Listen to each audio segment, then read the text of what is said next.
इश्क की गूंज, गदर के साये में एक प्रेम स्थान। लखनऊ, 1856 का लखनऊ, जहां नवाबी शान और अंग्रेजी साजिशें एक साथ सांस ले रही थीं।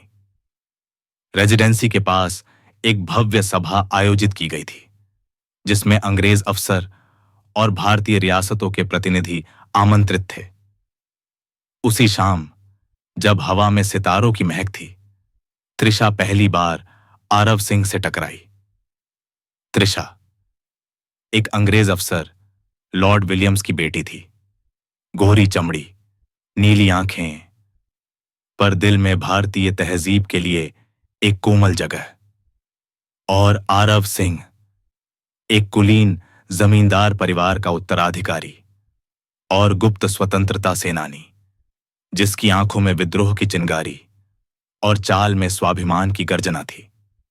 उनकी मुलाकात महज कुछ पल की थी, लेकिन उस एक नजर ने दो दिलों की धड़कनों को एक धुन में बांध दिया। त्रिशा आरव की गंभीरता और उसकी आंखों में छिपी बेचैनी से सम्मोहित हो गई। वहीं आरव त्रिशा की नम्रता और संस्कृति के प्रति जिज्ञासा से प्रभावित हुआ। दिल और दरार। अब त्रिशा और आरव की मुलाकातें रेजिडेंसी की छाया से हटकर बागों और झीलों के किनारे होने लगी, जहां एक ओर मोहब्बत खिल रही थी, वहीं दूसरी ओर देश की जमीन पर अंग्रेजी शासन की जंजीरें और कस रही थीं। आरव हर दिन अपने पिता के प्रभाव के बावजूद गुप्त बैठकों में शामिल होता। वह अब साफ देख पा रहा था कि देश की आत्मा को बचाने के लिए एक विद्रोह जरूरी है। एक शाम, जब गोमती किनारे ठंडी हवा बह रही थी, त्रिशा ने आरव से पूछा, क्या हमारी मोहब्बत इस आग से बच पाएगी? आरव मुस्कुराया, अगर मोहब्बत सच्ची है तो आग भी रोशनी देगी। पर त्रिशा के लिए मोहब्बत अब दौराहे पर थी। एक ओर पिता की वफादारी, दूसरी ओर आरव का इनकलाब। विद्रोह की लपटों में मोहब्बत 1857 की शुरुआत के साथ ही देश के कई हिस्सों में गुस्से की चिंगारी उठ चुकी थी। लखनऊ की गलियां अब पहले जैसी शांत नहीं थीं। हर कोने पर पहरेदार, हर गली में निगाहें और हर दिल में गुस्सा था। आरव अब विद्रोह की योजना में खुलकर कूद चुका था।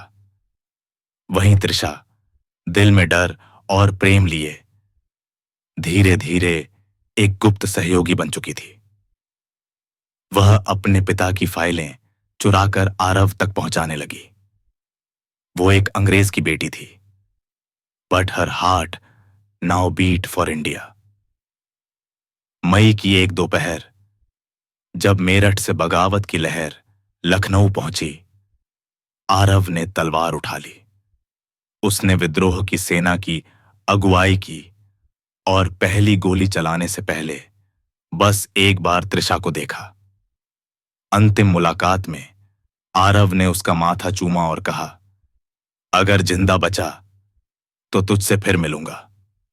और फिर वह चला गया। पीछे छूट गई त्रिशा आंसू और उम्मीदों की लहरों में भीगी हुई। अब क्या होगा आगे? क्या आरव बच पाएगा? क्या त्रिशा का प्यार अपनी मंजिल तक पहुंचेगा?